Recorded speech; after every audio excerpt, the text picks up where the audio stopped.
நேத்து அதிமுக பாஜக ஆளுநரை சந்திச்சு குதிரை பேரம் நடக்குது. என்னை பொறுத்தவரையிலும் இந்த குதிரை பேரத்தை உருவாக்கியவர்களே திராவிட முன்னேற்ற கழகம் தெரிந்து கொள்ள வேண்டும். நாங்கள் எதிர்க்கட்சியாக இருக்கின்ற போது, அம்மா இருக்கின்ற போது, மதிமுகவை சார்ந்திருக்கிற ராமகிருஷ்ணனை ராஜினாமா செய்ய வைத்து திமுகவில் இணைத்து மீண்டும் திமுகவிலே போட்டியிடுவதற்கு வாய்ப்பு அளித்தார். நேற்றைய முன்தினம் அனிதா ராதாகிருஷ்ணன் சொன்னாரே, அவரையும் அதைத்தான் செய்தார். அவர் அண்ணா திமுகவில் இருந்தவர்.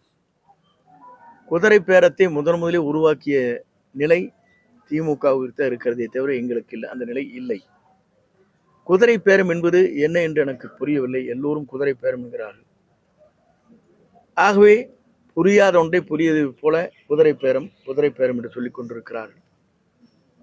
ஆகவே அதற்கு வேறு பொருள்கள் தமிழ்நாட்டிலே தேடிக்கொண்டிருக்கிறோம். எப்படி அதற்கு பதில் சொல்ல வேண்டும் என்பதற்கு சிலபஸிலே தேடிக்கொண்டிருக்கிறோம். அது கிடைத்தால் அதற்கான பதில் சொல்லப்படும்.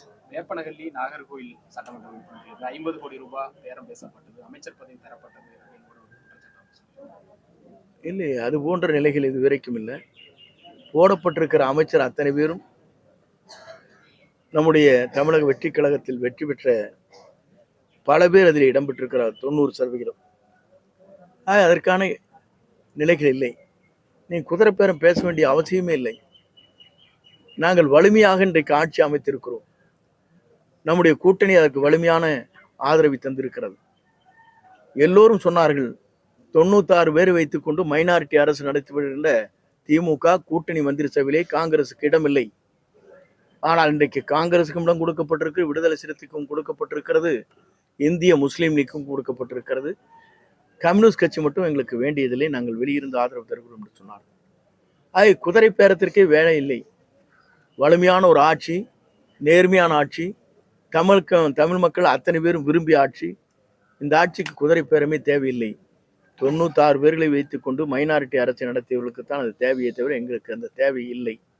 ஆளுநர் அதிகார வரம்பை மீறி செயல்படுறாரு. இல்ல, அதற்கான பதிலை சட்ட அமைச்சர் தெளிவாக சொல்லி இருக்கிறார். அதற்கு இல்ல கூட்டணி அமைச்சர் ஒன்று சட்ட அமைச்சரே அதை சொல்லி இருக்கிறார்.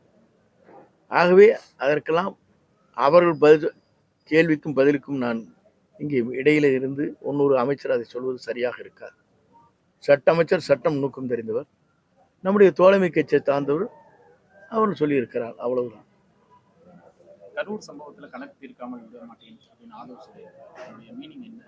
இல்லை, கணக்கு தீர்க்காமல் என்பது கரூரிலே நடைபெற்ற நிகழ்ச்சிக்கு அந்த 41 பேர்களுக்கும் அந்த குடும்பத்திற்கு பாதுகாப்பு அளிக்கப்பட வேண்டும் என்ற நோக்கத்தோடு அவர் சொல்லியிருக்கிறாரே தவிர கணக்கு என்பது அதுதான்.